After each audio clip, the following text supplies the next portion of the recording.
Fabric Tip Friday.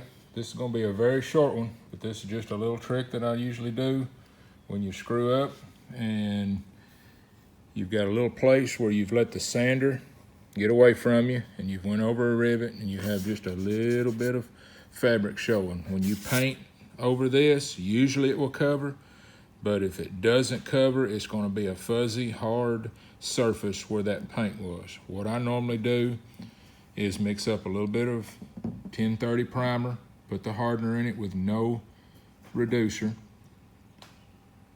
and then put a little bit of accelerator in if you're needing to sand it in a couple, 3 hours. And I usually come in and just do a little glob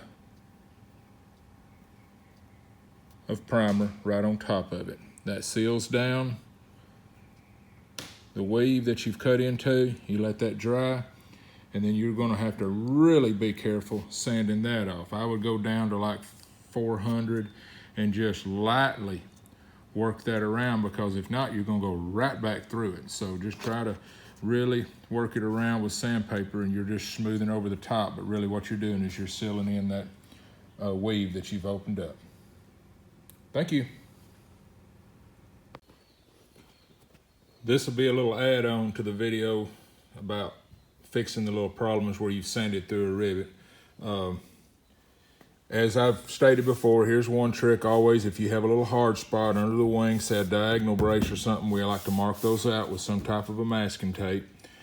And when you're sanding, you can, on AirTech primer, you can sand it dry or wet. I've got to where I like just doing it with a DA or by hand dry.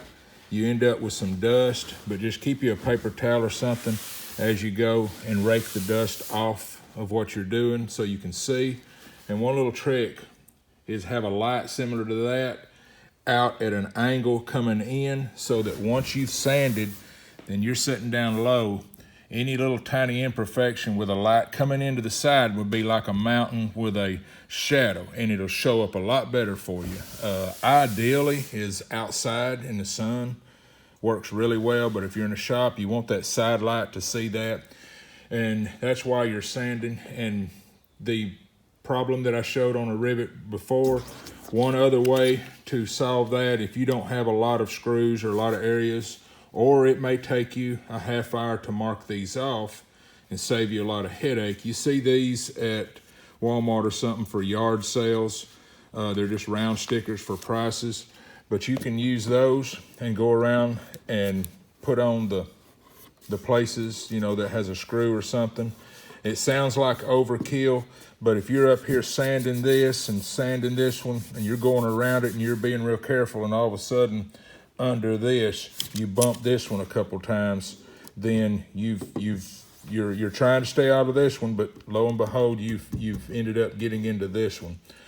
That's just another add-on to the sanding techniques that I've seen that helps you get all the little imperfections out and helps keep you from making mess ups. You're going to have mess ups, and you know they're all fixable, but like I said, these are just little tricks that I've learned.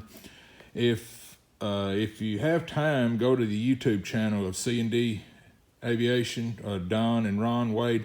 They have a real nice one on sanding and what they do on fuselages and stuff, and I think the particular plane that they're using has AirTech on it.